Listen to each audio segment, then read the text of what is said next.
Hey everybody. So my buddy John, the 3D80s kid right there, whoop whoop. He just put out a video and he's like, how anal retentive are you with your collections? Like, what can't you stand? And I was thinking about it and I'm like, you know what? Lots of things over the years have really tested my patience. Like I just couldn't, I was obsessive about certain things and I couldn't drop it. And I thought, you know what? I think I've grown out a little bit. I've grown out of it. I've matured. Or is it now I'm just absolutely nuts? You know what those are? Those are a bunch of cards. Those are mostly 1980s cards, because I just jumped in a new TTM challenge and I'm on Team 80s. And these are 80s cards that I have duplicates of. I know that I have duplicates of them because I like to build sets, and I already have like the master set in my card closet. And so these I'm going through right now to see what I can send down, who will sign through the mail. I have them all separated by team, and what I'll do is I will find somebody. Well, let's just use an example, Denny Martinez, and say, oh, Denny Martinez signs, and he'll sign 4 autographs or four cards at a time. And so I'll look and see what teams he's been on, and then check all of those teams to see if I have corresponding cards, and I'll pull them all out, and then I'll put them in a box like this, and I'll alphabetize them so I can find them easy later.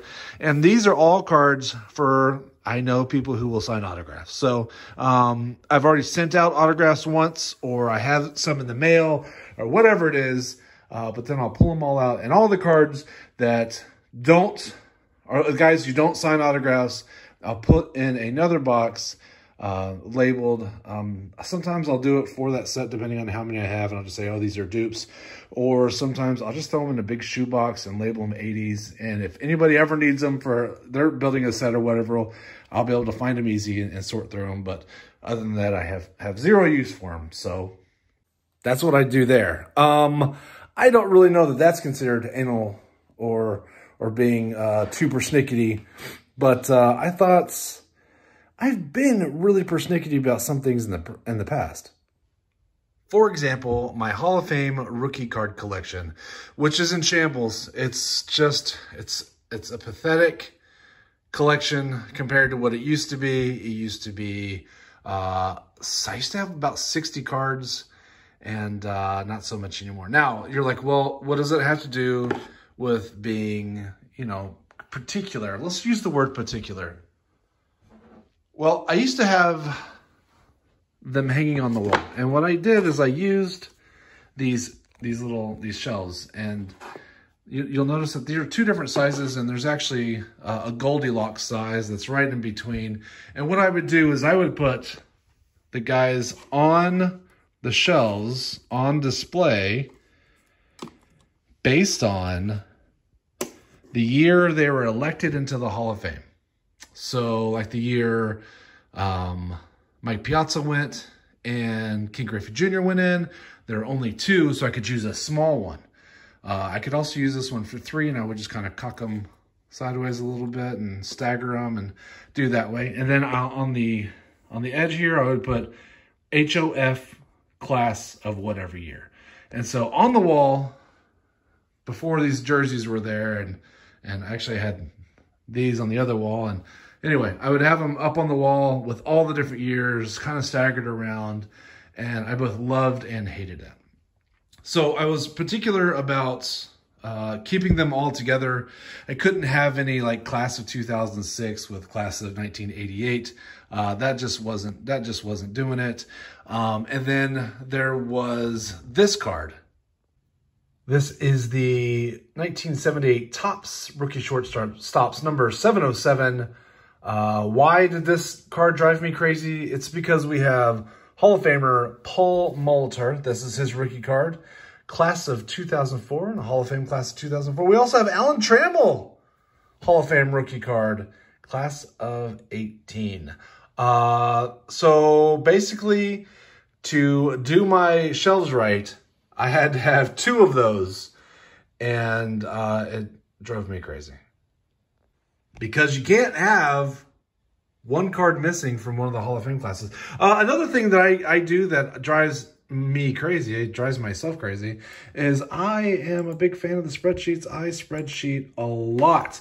This is my Hall of Fame list. So what I do is I have all of the Hall of Fame rookie cards listed by year, some prices that I paid for them, some prices that I've sold previous ones for. Also, I will do checks to see what other prices are going off of. I'll do my expected Hall of Fame to see if I can snag some of those cheaper before they actually get into the Hall of Fame and the prices go up. Color coordinated, yes, that's how I roll. So when I had a lot more Hall of Fame cards, there were a lot more colors going on here, because I'm a nut job. Also, with my Hall of Fame cards, I had to get the rookie card. Now, I had a hard time with what is the rookie card. There are cards that are not official cards that are sometimes before these cards, and is that the rookie card? I had a hard time with it. I'm like, what is the official rookie card? Because to me, is it the oldest card? Is the oldest card the official rookie card? I don't know. Are we counting minor league stuff as rookie cards, or do they have to be in their professional uniform? I struggled with it mightily.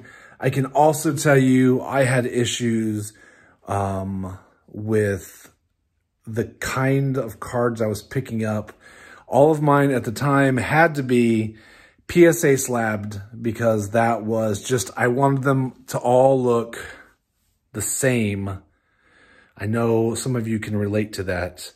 I didn't want different size slabs. I didn't want different colors. I wanted everything to be uniform, consistent marching orders. And I also had a system. So, and I know other people have done this system too. It is not unique to me. Although when I formulated the system in my head, it wasn't because somebody else influenced me. It's how I thought about it in my head. How did I want to do my collecting?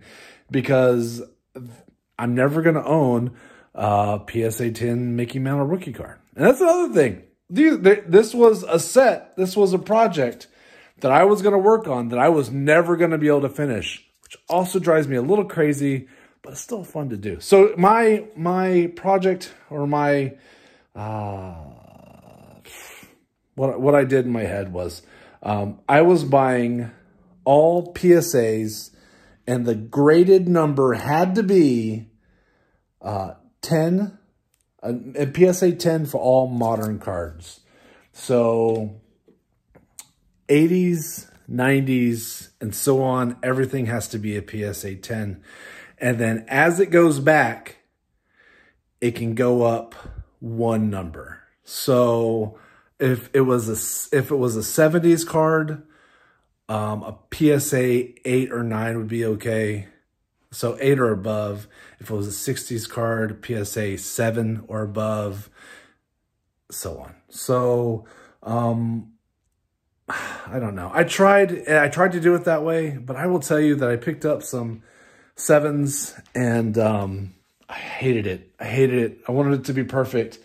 And again, I know that they'll never be perfect. Like, for example, this Lee Smith is a 1982, and I got it at a 9, and I hate it. I hate it. I hate this card so much because it needs to be a 10. And I know you're like, Justin, that's stupid. It's just a number, because your eyes aren't even good enough to tell the difference between a 9 and a 10. My eyes are only good enough to tell that that number is a 9 and not a 10. And frankly, if I take off my glasses, they're not good enough to even know then. So it's absolutely stupid that I'm like that, but it drives me crazy. I hate it. I hate that card. It's in my Hall of Fame collection, but I might as well throw it in a box because I hate looking at it. So that drives me crazy. I used to, when I was a kid, especially when I was a kid, like zero money, right? We're living off of lawn mowing money and whatever you can scrape by and grab for whatever reason. You know, holidays. Maybe you're playing a little poker. Maybe you're playing little craps in the lunchroom. Not that I condone that, but maybe, I'm just saying, it's a possibility that maybe as a youngster you may have gotten some money that way. Or maybe you sold some of your cards, something. You trade with your buddies and you take those out and you trade up and sell them, that kind of stuff. That happens. But what I used to do is, because I didn't have a ton of cards, I could never figure out how my need to sort everything perfectly. I had a hard time with it. So I had an idea of what I want to do. And then I would spend all summer and doing it in my free time, not all summer. And my best buddy lived 2 houses down, and I would bring him over, and he hated baseball cards, but because he was my buddy, he would sit there and do it with me. And what I would do is, for whatever random reason, I would want all the cards separated by team and then by player alphabetically. So all the Texas Rangers alphabetically, last name, all the way down. So I can't even think of names off the top of my head because it's been a long day. But you get it. So it would be, and then I put all the teams in alphabetical order. So Angels and then Braves and, you know, blah, blah, blah, all the way through. And we would do that. And as soon as I got everything done, which took a while, and it took me and my buddy to sorting and separating, then I'd be like, you know, maybe we should do it by year. And then so then I'd do the cards from, you know, the whatever small number of 70s cards I had, then 80s and 90s or whatever. And then I'd finally get it all done. And then, no, we should do it by set. And so then I'd start working on, you know, 1986 tops, and then they had to be in order. And then I had binders and pages and a few boxes. Thankfully, I did not have nearly as many cards as I do today, because that would have been awful. I would have lost my best friend. There's no way he would have put up with that. I don't know how he put up with me. God bless him. He would often say, he'd grab a card and say, "Justin, can I bend it? Please let me bend it." He was so frustrated with it. Just kind of rub the corners. Can I just do something? Just want to do something to this card, just to get back at the cards. And the answer was no. He never got the gratification of destroying something. Funny side note, when he went off to college, he went to Texas A&M and became a huge sports nut. Like he wasn't before. Like we would go and throw the ball and play basketball, baseball. We'd go outside and throw the baseball and football, play basketball, ride bikes, do all the good stuff that kids are supposed to do. But he wasn't really into sports all that much. He played soccer, which wasn't my jam. I think he played like Little League baseball for like 1 year, but we never played on the same team. And then he played basketball, and he was tall and skinny, and I was not. And so basketball wasn't my jam. I mean, we had fun playing horse and stuff, but no, as an actual team, that wasn't for me. Anyway, so I don't do that anymore, thankfully. It's not that bad. It's not good. You saw that spreadsheet. That spreadsheet, I have like 5 different spreadsheets just for like card collecting and TTM collecting. And I have other spreadsheets for other stuff. I'm super spreadsheet oriented. It's really, I don't know that it's healthy. My wife makes fun of me quite a bit. Anyway, so I don't know what I'm going to do with my Hall of Fame collection, because it is on my to-do list to rebuild it. I don't know how I'm going to display it. I think I still want to do the by class years, but maybe I want another shelf similar to this. I've tried to find this shelf, and I can't find it anywhere. But I thought maybe putting a shelf over here and then doing cards across, and then maybe having a little stand or something that has the label of what the class year was.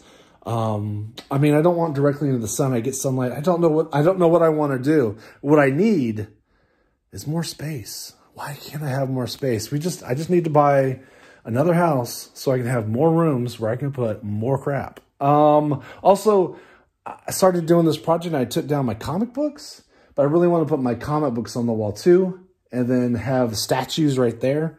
I don't know. I have so many TTM projects going on right now. That's also driving me crazy. I need to be able to earn a nice living without working. If I could just somehow figure that out. Okay, speaking of more room, I know some people are gonna be like, I can't believe you're complaining. I did take over my kid's old room, and it still has some of his stuff in there, but now it's mostly my crap. But I have like comic books down here. I have cards that I still need to sort.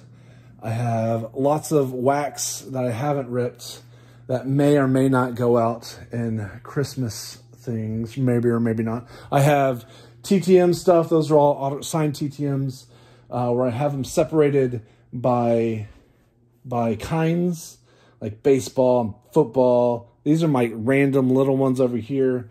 These are ones I still need to sort. Yeah, so that's good. I have cigars, which I really want a cigar tonight. It's been a long week. I think it's going to be a Scotch and cigar night.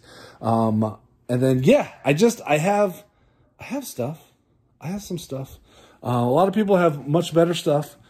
I feel like I have a lot of stuff. Like I have quantity over quality because I like the junk era. People are like, junk era is crap. There's no value.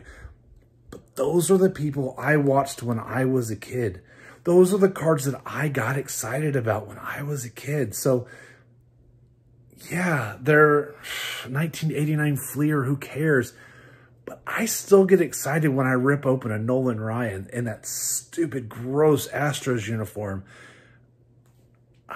It's me. It's what I enjoy. I know there's little value there, but it's my jam. This is kind of cool. So my kid made that in like 2nd grade. He's a hell of an artist. I don't know. He actually was in the art show yesterday. He got selected to go to the high school with putting his art like on display during an art show. He doesn't think it's a big deal. He's like, yeah, whatever. He's like, oh, my art gets picked every year. I think it's pretty awesome. Anyway, because, yeah, there are only like 4 kids in his grade or something, and he's pretty good. So anyway, this is one of our projects that I started where we would go to different places, and then I would do pictures of where we went. I have more to do. There's not enough time. I need another 2 of me to just finish up my projects. I have another one of those that's just Texas. That's a lot of fun. But that's my US map. So I've been working on trying to get my kids' Pokemon in order because I kind of let that go crazy. So I need to figure out where we are in building those sets. It's nuts. And this is my card closet. These are sets I'm working on. Those are some sets that I've already filled over there. So over here, you'll see I'll put like, here we go, 2019 tops, and I'll do master. Now, some of these will say master on one side and dupes on the other side, where I will put the cards I'm building in order, and on the other side, I'll have facing the other direction the duplicates that I don't need anymore, but maybe I was just trying to save space or something like that. But yeah, that's what I'm working on. What I'm really excited about is there's not a lot of room to move in here, but I just started this one. That's right, 1962 tops. Woohoo! That's going to be so awesome. Up here, I have random stuff. Like that is a box of Fleer stickers. I think it's 89 or 90 Fleer stickers. This is stuff for the spinach hunt that I've had saved up there. Mini helmets I don't have signed. Some of them actually I do have signed. Those are signed. Extra basketball if I don't need it. More stickers. I bought them because I use them for projects. Then I have baseball cards, And these are all pre-2000s, and I have them labeled by year. Some of them I will have labeled by the year and the set. And then over here are the 2000s. Over here, I just have cards I dig. So here are rookies I think are pretty good. These are all numbered cards. These are all relics. These are all autographs. These are slabs. These are, speaking of anal retentive, these are my Rookie of the Year sets. What I'll do is I will bundle them together and then I'll label the back. So these are 2017 NL Rookie of the Year, Cody Bellinger. So I have them all the way down, kind of in order. It's something else I've been wanting to work on. So like, let's see, what's this? Here we go. Here's J-Rod, 22 AL Rookie of the Year. And so those are all J-Rod rookies. Yeah, so that's, did I pull any of this? Yeah, so here we go. Here's Gunner. And I tried just to pull the good ones. And there's Corbin Carroll. And thank you. Speaking of Corbin Carroll, Oddball gave me that one. That's awesome. That is by far my best Corbin Carroll card. And so that's what I do with this box. Let's see. You know what, John? I'm thinking about it. I don't even think that this is what you wanted. And you know what? That's cool. I try so hard to do the VRs and do the shout outs because I think it's fun. But I often mess them up. So these are duplicate cards. Some Naruto cards I need to sort, some autographed hockey pucks. Those are Star Wars cards for the most part, in binders. And here I have, because Card Wolf, I got jealous of listening to Card Wolf and seeing him pull out packs. In here I have started to save packs. Oh, sorry, let me get my World Series program. Hey, did you know the Rangers won the World Series? That's pretty rad.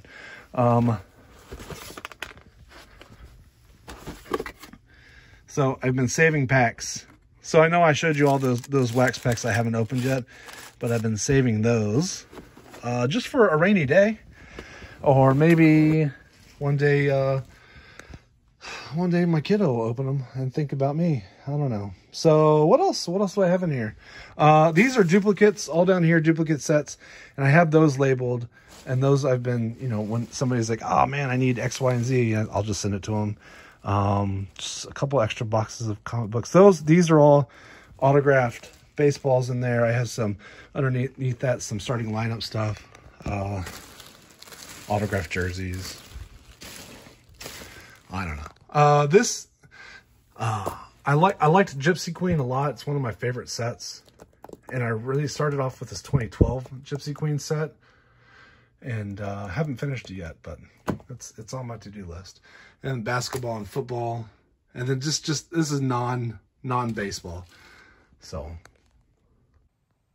I feel like I talked a whole lot without saying anything, except to point out that I am both very scattered and very organized at the same time. I am both very particular and, I mean, according to all these piles everywhere, also not, I guess, just a slob is what I feel like.